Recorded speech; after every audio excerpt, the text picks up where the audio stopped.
Welcome back to Yankee Chronicle, the who, what, where, and when show of the Lake Sunapee region. I'm your host, Abby Peel. Bob Brown is the chair of the New London Conservation Commission that found a beautiful fall day to show our Laura James around the local bog. Hi, Laura. Well, thanks so much, Abby. On a beautiful October 3rd day, I think it's almost 80 degrees, we had the chance to head to the, you ready, Philbrick-Cricenti Bog. And we found out a lot about this treasure here in New London, New Hampshire, just past Hannaford's, which used to be Cricenti's, strangely enough. So I first spoke with Bob Brown, who is commissioner of the New London Conservation Commission, and found out a lot about the bog. This is truly a spectacular site. We have a number of conservation trail sites. The Conservation Commission maintains over 32 miles of hiking trail.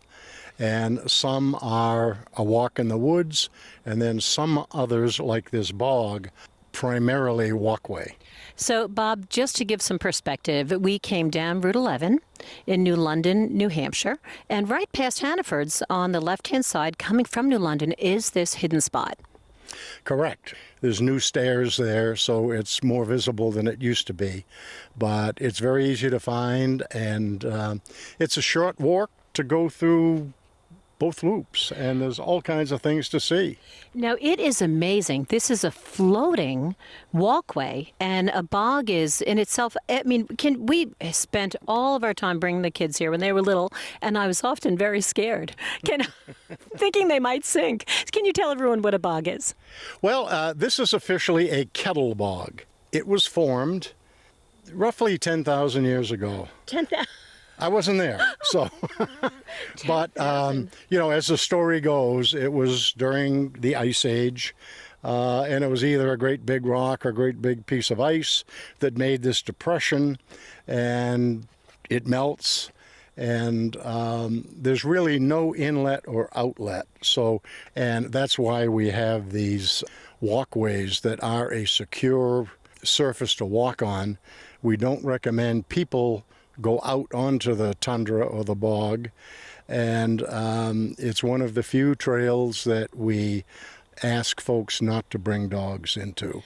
Well, and it's really about safety. Mm-hmm. And that makes sense. And the floral and fauna, I mean, the leaves, this is magnificent. It's so different from a lake because it really is just breeding these beautiful plants. It is. And on our website, Town of New London Conservation Commission website, there's a whole section showing the map, but it also shows flowers in season by month.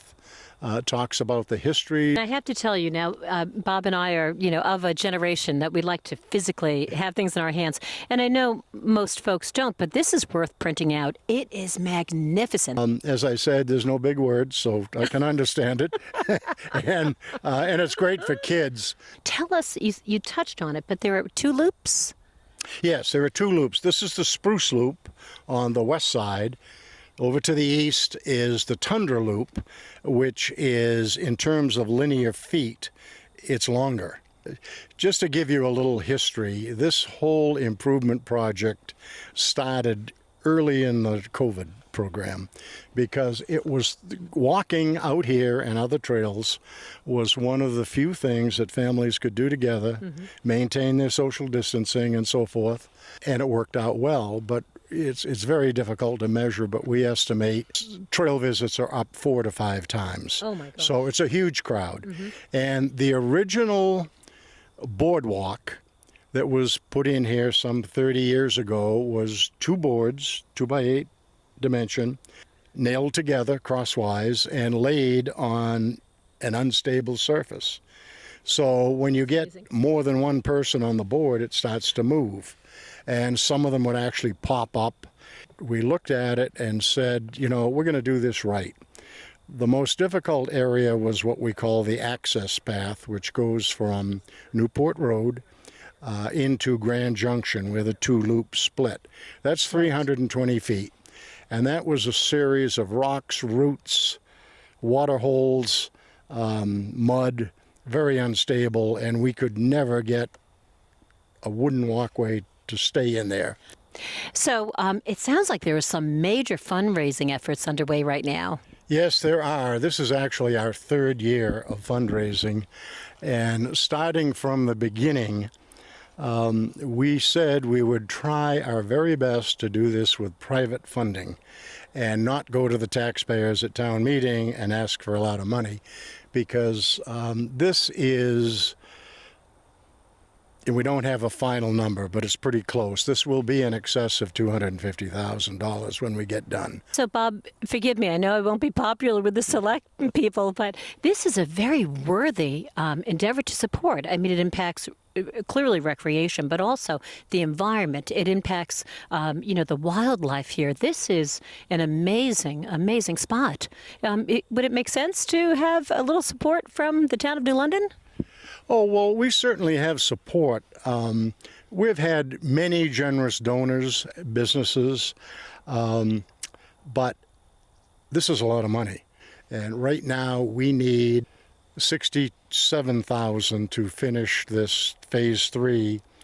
We have raised about $15,000, so there's quite a bit to go. Well, I will tell you, I think that all those of us who've used it I would encourage everyone to donate. So, Bob, the question is, how would people find out more about the bog and also how they can help? Well, there's information right at the trailhead out here, forms, but also the New London website homepage has a spot where it says trails. That's wonderful. This is a loaded question for you. What's your favorite season to hike the bog? Oh, I mean, they're all great. It's surprising how many people come in here in the winter. I'm not sure quite what they're looking at, but they seem to enjoy it. But really, fall is a great time of year. Well, coming up next week, we'll be speaking with someone I found trailside. Actually, it's Tom Hoyt from Muskoma Bank. He's the head of special projects and talked about why this is an important organization and spot for Muskoma to support. Back to you, Abby. Thank you, Bob and Laura, and thanks to all that have made their work possible. To close out this week's show, we'll visit the site of the VNA's Good Day Respite Program. So stay here with us on Yankee Chronicle for these words from one of those that make this show possible.